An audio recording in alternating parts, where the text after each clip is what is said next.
주님은 이 땅에 계실 때에 형제의 사랑이 얼마나 소중하냐. 그래서 자기하고 같은 형제인 또 자매들이 찾아왔고 어머니까지 찾아왔을 때 주님이 그런 말씀을 하시죠. 누가 내 형제고 자매며, 그렇죠? 누가 내 형제고 자매고 모친이냐?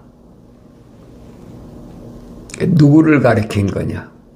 육신을 가리킨 형제, 그 형제를 또 자매를 가리킨 것이 아니라 육신적으로야 혈통적으로 한 어머니 태에서 나왔잖아요. 근데 주님은 이 부분을 뭐라고 말씀하시냐? 하늘에 계신 내 아버지의 뜻대로 하는 자라가 내 형제요 자매요 모친이다. 그렇게 말씀하시잖아요. 그러니까 그것은 육신을 가리킨 것이 아니란 얘기예요. 그 안에 하나님의 거룩한 사랑의 호흡이 들어간 사람, 그 사람이 내 형제고 자매고 모친이다. 이 말을 우리가 하나님 말씀을 올바로 상고했다면 창세기 1장에서 하나님 말씀하시잖아요. 우리의 형상과 모습들을 닮은 사람을 만들자. 하나님의 형상과 모습들을 닮은 사람이 누구냐? 창세기 2장 7절에서 분명히 확실하게 기록되어 있잖아요. 하나님께서 흙으로 사람을 빚으셨다. 하나의 틀을 만드셨다는 거예요. 금형, 어떤 그 물건을 만들기 위해서 우리가 그 틀을 만들잖아요. 그리고 코에다가, 콧구멍에다가 하나님의 거룩한 생명의 호흡을 후 불어넣었다. 그러니까 그 사람이 하나의 살아있는 혼이 됐다. 항상 기억하셔야 돼요. 육체를 가리킨 것이 아니에요. 그 육체 안에 하나님의 형상을 닮은 그 사람이 어떤 모습이냐 이 말이에요. 이건 여러분 과학에서는 알지 못하는 거예요. 오직 거룩한 하나님의 말씀에서만이 알 수 있는 거예요. 그러니까 내가 누구냐 하는 것을 알려면 하나님 말씀을 올바로 잘 상고해야 돼. 주님은 그래서 그때 하나님의 거룩한 사랑의 호흡이 들어가서 세상에 나온 사람, 그 사람이 내 형제고 자매고 모친이란 얘기예요. 이런 것을 내가 늘 읽어도 하나님 말씀을 하나님의 명령대로 읽지 않으면 알 수가 없어요. 하나님 약속이 그거잖아요. 하나님 말씀 읽어도 내가 왜 깨닫지 못하느냐, 알지 못하느냐. 하나님 말씀하시잖아요. 뭐라고 말씀하십니까? 나의 책망을 듣고 돌이키라. 그러면 내 영을 부어서 내 말들을 알게 하리라. 이 하나님 말씀은 바뀔 수가 없어요. 교묘하게 하늘 아래 종교들이 하나님 말씀을 위조해서 그럴듯하게 만들어서 성령 받는 다른 방법이 있는 것처럼 뭐 거짓 선자들이 시대마다 꽉 찼으니까. 그러니까 하나님의 말씀은 하나님의 거룩한 사랑의 호흡이 들어간 사람이 올바로 알 수 있다 하는 것을 내가 올바로 알아야 됩니다. 그러려면 하나님 말씀을 하나님의 명령대로 읽지 않으면 알 수가 없어요. 너희는 주의 책을 찾아서 자세히 읽어보라. 그렇죠? 명령이 자세히 읽어보면 이것들은 다 자기 짝이 있다. 짝이 있다. 둘로 됐다는 거예요. 하나님의 말씀은 자기 짝이 뭡니까? 약속이 있으면 명령이 있고 명령이 있으면 약속이 있다는 거예요. 이는 하나님이 입이 명하셨고 그 영이 하나님이 입이 명령하신 거예요. 그러니까 이 명령을 거역하는 사람은 하나님의 말씀을 알아들을 수가 없어요. 이 시작부터가 올바로 돼야 된다는 얘기예요. 명령을 올바로 내가 지킬 때 순종한다고 그러죠. 순종. 제 근원이 불순종입니다. 하나님 영이 모으셨다. 하나님의 영은 다른 걸 모으신 게 아니에요. 하나님 입에서 나온 말씀, 그걸 모으신 거지. 그러니까 2000년 전에 하나님의 아들이 오셔서도 성령으로 잉태하셔서 요단강가에서 침례 받으실 때 성령이 임했다고 그러잖아요. 침례 요한이 설명해 주고 있잖아요. 나는 모르는데 나에게 침례를 주라고 하신 그분이 하늘에서 비둘기 같은 성령이 임하는 그 사람이 하나님의 아들 메시아다. 그래서 침례 요한은 하나님의 아들 예수 나사렛 예수를 향해서 보라 하나님의 어린 양이다. 세상 죄를 줘가는 하나님의 어린 양이라고 그러잖아요. 이게 성령이 임하시고 나니까 예수님은 다른 말씀하신 게 없다고 그러잖아요. 예수님 뭐라고 말씀하십니까? 나는 아버지의 말씀을 아버지의 사람들에게 전하였습니다. 전하했다는 거예요. 예수님이 임의로 무슨 말을 만들어서 제자들을 훈련시킨 것이 아니에요. 경건의 훈련에는 오직 성령을 통해서 말씀하신 것, 그 말씀만 전하는 거예요. 나는 삶을 어떻게 사나? 하나님의 명령에 얼마나 순종하고 사나? 순종하지 못한다는 말은 뭐가 전제되니? 약속을 믿지 못하니까 그래요. 약속을 믿지 못하면 명령에 순종하지 못하는 거예요. 그러니까 약속과 명령은 항상 뗄래야 뗄 수 없는. 그래서 이스라엘 백성들에게도 상이한 저울추, 서로 다른 저울추 안 된다는 거예요. 상이한 대도 안 된다는 거예요. 똑같아야 된다는 거예요. 하나님이 약속이 있으면 약속과 명령이 있는데 반드시 명령이 있는데 약속은 다르고 명령이 다르면 그거 상이한 것이에요. 안 되는 거지. 그래서 하나님의 말씀을 통해서 내가 하나님의 약속을 얼마나 믿나, 하나님의 약속을 얼마나 믿나에 따라서 얼마나 순종하냐. 그래 목숨 바쳐 순종하라. 그 무슨 말씀이에요? 하나님의 명령을 내가 지키기 위해서 네 목숨 걸어야 된다는 거예요. 이 계명 주실 때도 마찬가지잖아요. 두 가지 주셨잖아요. 하나님을 사랑하고 이웃 사랑하고. 이웃이 누구예요? 내 형제라는 얘기예요. 세상의 이웃을 가리킨 것이 아니에요. 주님 말씀하시잖아요. 누가 내 형제고 자매고 모친이냐. 한 집에 산다고 이웃이 아니에요, 여러분. 한 혈통적인 형제 자매라고 해서 내가 가까운 형제 자매가 아니라는 얘기예요. 이런 말씀을 내가 올바로 깨달아야만이 세상을 살아갈 때 어려운 환경이 부닥치면 좌절하고 절망하지 않는다 하는 것을 알아야 됩니다. 내 이상이 안 맞으면, 내 뜻에 안 맞으면 사람들은 자기 중심이잖아요. 그런데 하나님의 거룩한 사랑의 호흡으로 조성된 사람은 어디에 맞추느냐? 하나님의 말씀에, 거기에 삶의 기준을 맞춰야 돼요. 그것이 지극히 정상적인 겁니다.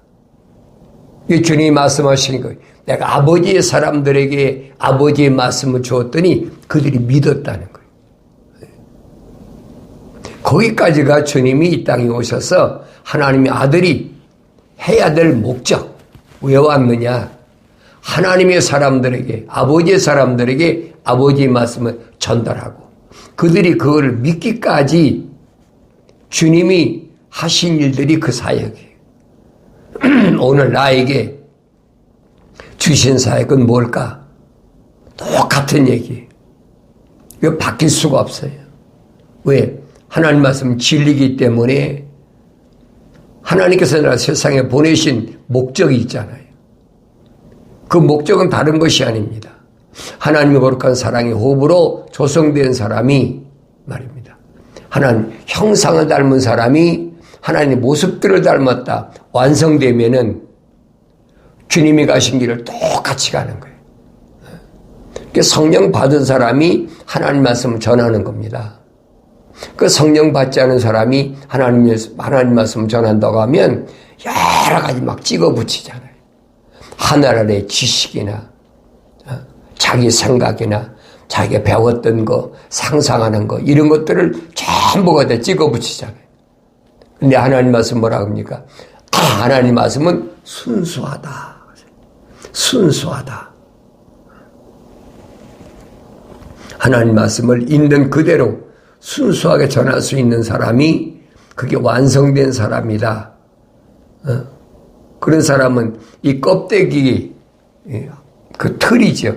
흙으로 된 그것에 좌우되지 않는다는 거예요. 그렇지 않은 사람은 혼적인 사람이라죠.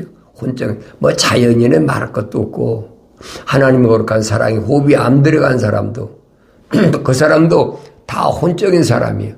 그런 사람을 사도 바울은 자연인이라 그래서 자연인. 그 나눠지잖아요.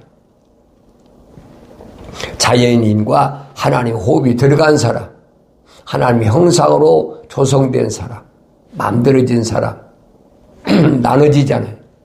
우리 겉으로 봐서는 알 수가 없어요. 똑같아.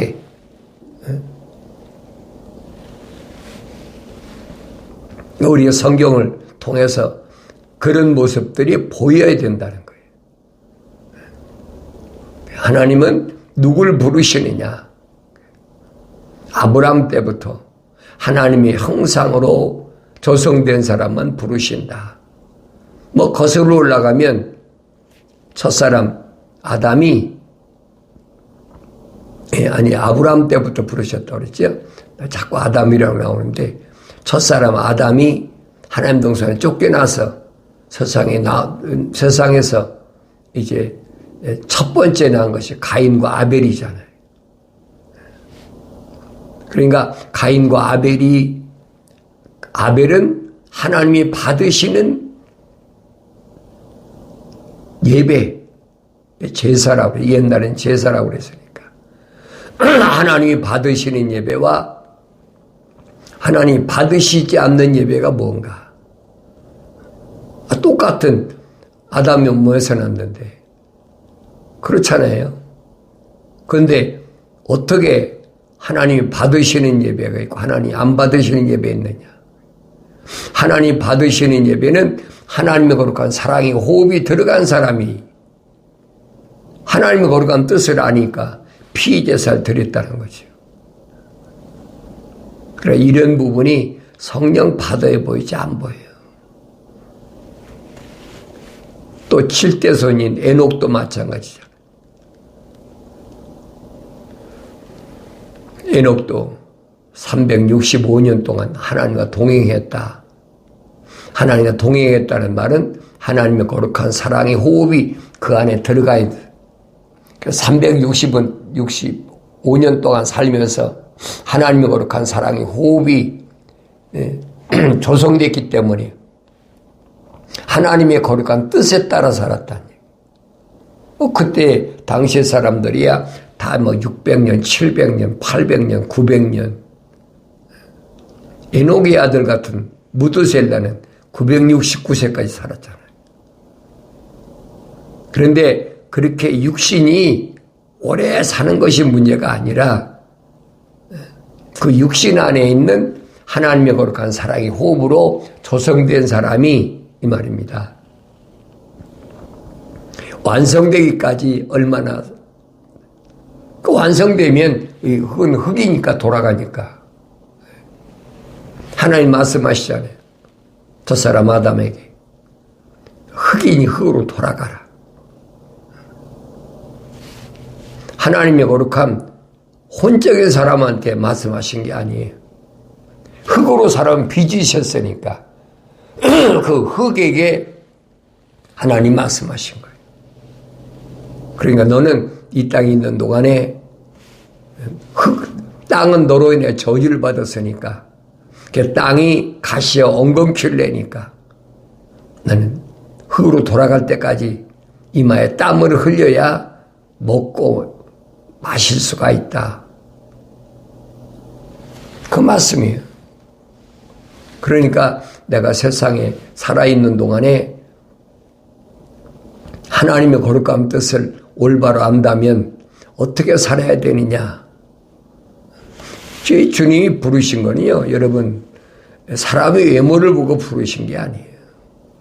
베드로가 잘나고, 또 안드레가 잘나고, 요한과 야고보가 잘나고, 마태가 잘나서 그 사람 부르셨다? 그거 아니란 얘기예요. 그 사람이 직업이 어떻든, 외모가 어떻든, 그건 아무 상관이 없어요. 주님은 뭐냐? 그 사람 안에 있는 하나님의 거룩한 사랑의 호흡으로 조성됐느냐 안 됐느냐. 주님 그걸 보시는 거예요. 그게 전지전능이에요.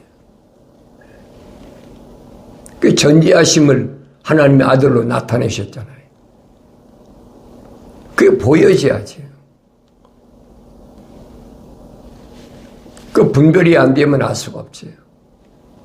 사람이야. 외모야. 다 똑같은데 너는 와라.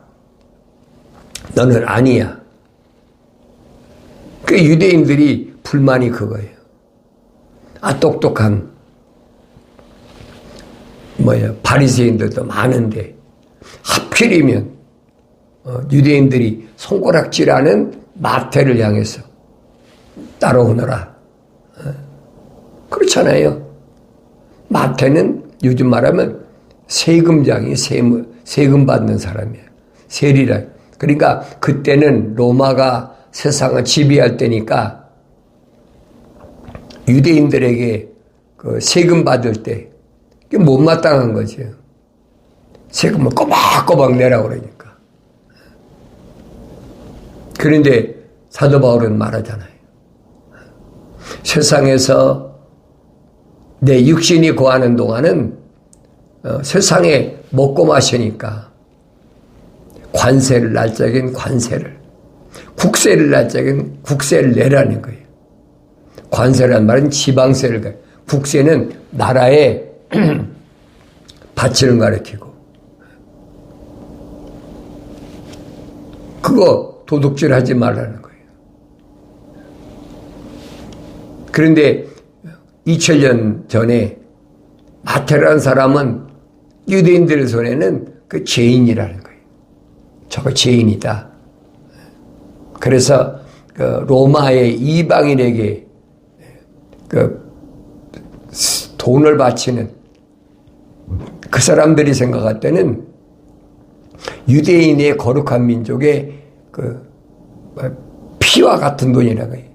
혈세라고 그러죠. 그 뜯어다가 바친다. 그래가지고 거기 많이 안 배운 사람이 그런 일을 합니까? 많이 배워야 되잖아요. 그러니까 못마땅. 그게 죄인으로 완전히 치부해버리고 사람으로 인정도 않는 거예요. 예수님이 마태의 집에 가셨을 때 성경에 기록됐잖아요. 하나님의 구원의 이 집이 임했다. 이 바리새인들이 예수님 따라다니면서 자기들의 손가락질하는 마태의 집에 가서 먹고 마시니까 그게 불만이잖아요. 그 제자들에게 그들이 뭐냐면 어떻게 너희 선생은 죄인 집에 와서 먹고 마시냐. 주님 말씀하시잖아요. 나는 의인을 부르러 온 것이 아니라 죄인을 부르러 왔다. 바리새인들은 자기들은 죄가 없는 의로운 사람이라는 거예요. 그러니까 주님이 이런 말씀을 내가 올바로 깨달으려면 성령 받기 전에는 안 된다. 사도 바울은 말합니다. 너희 몸이 하나님의 거룩한 성령에 거하는 전인 것을 알지 못하느냐. 전이다. 하나님이 전이다. 근데 주님은 부르심 받은 교회들에게 뭐라고 말씀해요? 필라델피아라. 필라델피아란 형제의 사랑을 가리킵니다. 형제의 사랑이 가득 채워진 사람. 그 사람에게 주님이 약속하신 것을 내가 올바로 알아야 드립니다. 뭐라고 말씀해? 내가 네 행위를 아노니 네가 나의 인내의 말씀을 지켰다. 그랬어요. 그렇기 때문에 나도 시험의 때 너를 지키리니 이는 온 세상에 임하여 땅의 사람들을 시험할 때라. 그랬잖아요. 땅에 사는 사람들을 다 시험할 때. 그때가 언제입니까? 7년 환란 때, 대환란 때. 특히 전 3년 반 지키신다는 거예요. 내가 어디 있든지 주님이 약속이잖아요. 부르심 받은 교회는 반드시 주님이 지키신다는 거예요. 그 약속을 믿어야 되죠. 그러면서 내가 석기우리니 내가 가진 것을 굳게 붙들어서 아무도 너희 면류관을 빼앗지 못하게 하라. 상급 세상에서 어려운 가운데도 하나님 약속만 믿고 하나님 명령에 순종한 그에 대한 보상, 상급 면류관을 준비해 놓으셨다는 거예요. 그래서 사도 바울은 저 면류관을 향해서 최선을 향해서 달려간다. 보여야지요. 면류관이 보여야 면류관을 향해 달려갈 거 아닙니까? 안 보이는데 어떻게 달려가겠습니까? 옛날엔 안 보였지요. 성령 받고 눈에서 비늘 같은 것이 떨어지고 나니까 보이기 시작하는 거예요. 내가 가야 할 길이 어딘가. 바울은 말하잖아요. 뒤를 향해 돌아가지 않고 나는 앞을 향하여 달려가고 있다. 최선을 향해 달려가고 있다. 무엇 때문에? 면류관을 향해서. 이게 비유로 말했잖아요. 운동하는 사람이 운동장에서 열심히 달려서 그래야 상급을 받을 수 있으니까. 처진 사람 상급 받습니까? 못 받지요. 사도 바울이 왜 이런 비유로 설명했는지를 내가 올바로 알아야 돼요. 앞이 보이지 않으면 달려갈 수가 없어요. 성령 받으니까 눈에서 비늘 같은 거 떨어졌다 그랬잖아요. 사도행전에 그대로 기록됐잖아요. 그럼 내 눈에는 정말로 비늘 같은 거, 비늘이 떨어져 버리고 사도 바울처럼 앞을 향해서 보고 있나? 달려가고 있나? 시내산에 가서 3년 동안이나 독학을 왜 했겠습니까? 눈에 보이니까 간 거예요. 눈에 보이니까. 옛날에 그래도 유대인 사회에서는 내노라 하는 그런 장래가 촉망되는 청년이었는데 그때는 안 보였다는 거예요. 안 보이니까 그때 언제입니까? 하나님의 형상만 닮았어. 모습들을 닮아야 되는데 형상만 닮았어. 그게 안 보이는 거예요. 이게 안 보이니까 내가 누군지도 모르고 육신적으로 공부를 많이 해서 어떻게 보면 세상에서 출세할까? 자기 민족적으로 어떻게 하면 다윗의 왕조를 다시 재건할까? 뭐 별의별 생각을 다 했겠죠. 왜냐하면 미시나이나 탈무드가 그걸 가리키거든요. 유대인은 선민이다. 하나님이 함께 하시는 민족이다. 그래가지고 이스라엘 백성들이 얼마나 자부심이 뭐 하늘이 충천해 하늘을 올라가도 남지요. 하늘 아래 모든 민족들은 다 짐승 취급해버리는 거예요. 자기들만 하나님의 거룩한 민족. 그러려니까 뭐가 있어야 돼? 돈이 있어야 권력도 휘어잡고. 지금 그게 현실이잖아요. 세상이 휘어잡는 게 뭡니까? 돈이잖아요. 패권 국가가 뭘로 됩니까? 돈으로 돼. 경제대국이 패권 국가잖아요. 그런데 그 경제대국을 휘어잡고 있는 게 누구예요? 그 유대인이잖아요. 그들이 이상이야. 그러니까 이런 모습들을 내가 하나님 말씀을 올바로 알아야 보인다는 얘기예요. 우리는 뭐 돈이 있으면 뭐 우선 손가락 꼽자. 저 사람 최고야. 부자야. 재벌이야.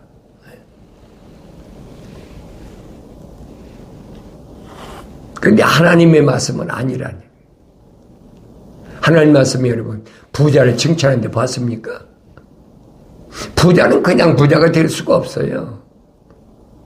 남을 이기고 짓밟고 탈취하고 거짓말하고 내다봐야 하고 그래 부자 되는 거예요.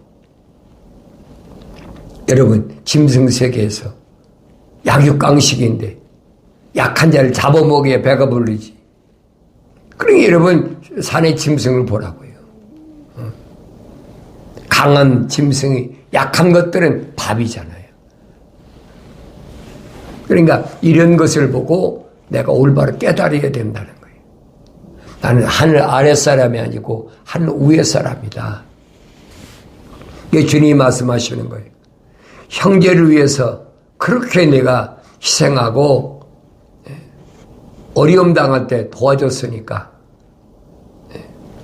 누구 때 구약에 보면 그 엘리야 때 엄청난 가뭄으로 시련이 겪을 때 하나님의 종들을 선지자들을 오바데라는 사람이 굴 속에다가 50명씩 따로 가둬놓고 숨겨준 거지요. 그리고 먹을 양식을 계속 공급하잖아요. 그게 형제의 사랑이란 말이에요. 그게 보여야 돼요. 이런 부분은 신학자들이 교묘하게 뭐 말을 만들어가지고 별의별 소리 다 하고 있거든요. 그런 사람은 주님 말씀하십니다. 내가 속히 올 테니까 내가 가진 거 굳게 붙들고 놓지 마라. 돈 붙들고 놓지 말라는 얘기 아니에요. 가난한 형제에게 다 나눠주라는 거예요. 그러면서 이런 어려운 가운데서 이기는 자는 내가 내 하나님의 성전이 기둥으로 삼으리니 그랬지. 하나님의 성전의 기둥. 하나님의 성전의 기둥이 뭡니까? 다윗이 성전을 지으려고 할 때 하나님께서 다윗에게 뭐라고 말씀하십니까? 네 마음은 가상한데 너는 손에 피가 있는 사람이야. 전쟁의 사람. 누구 때문에 그래? 우리 잘 알잖아요. 이방인과 전쟁에서 피 흘렸다는 얘기가 아니에요. 자기 신하 우리야. 우리아를 살인교사에서 죽고, 우리아를 죽이려니까 같이 있던 병사들도 죽였잖아요. 피 흘렸다. 전쟁에 피 흘렸다는 말은 그 말이에요. 이방인은 하나님께서 전사를 통해 명령하실 때 뭐라고 그럽니까?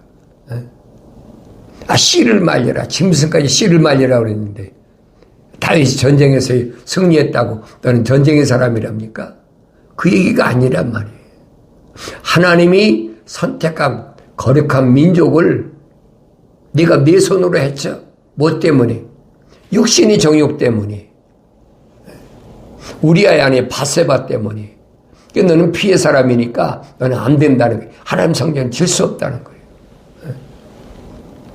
그전에는 안 그랬잖아요. 자기의 정적이라고 해서는 사울을 죽일 수 있는 기회가 2번씩이나 찾아왔는데 하나님의 말씀은 명령 때문에 자기가 죽일 수 있는 기회도 거절하고 또 자기 신하가 사울을 죽이자고 할 때 그걸 말리잖아요. 안 된다. 하나님 기름 부음이잖아. 안 된다. 그런 사람이 어떻게 자기 신하 우리아를 죽이려고 맘먹었느냐. 왜 그래? 육신의 정욕 때문에 그래. 성경은 그 말씀을 하고 있는 거예요. 그래서 솔로몬에게 성전을 지켜라. 솔로몬이 7년 동안 성전을 짓고, 그렇잖아요? 7년 동안 성전을 짓고, 거기다가 2 기둥을 세웠어요. 양쪽 기둥을 세웠어요. 그 기둥을 뭐라고 그랬느냐? 성경에는 오른쪽 기둥을 야킨이라, 야킨. 똑바로 세웠다. 안정되게 세웠다. 그게 야킨이라. 그게 오른쪽이요. 왼쪽은 보아스라. 안정된 힘. 그 약속과 명령이라는 얘기. 이게 하나님의 성전이란 겁니다. 이 말씀을 올바로 여러분이 깨달아야 돼요. 하나님의 성령이 임할 때만이 깨닫게 되고, 또 여러분들이 약속과 명령이 나의 삶의 최고의 가장 중요한 목표가 되어질 때 여러분들이 좌로나우로는 치우치지 않고 바른 길로 직가로 가서 주님을 만나는 놀라운 복된 역사가 성령을 통해서 인도함 받게 되는 줄로 믿습니다.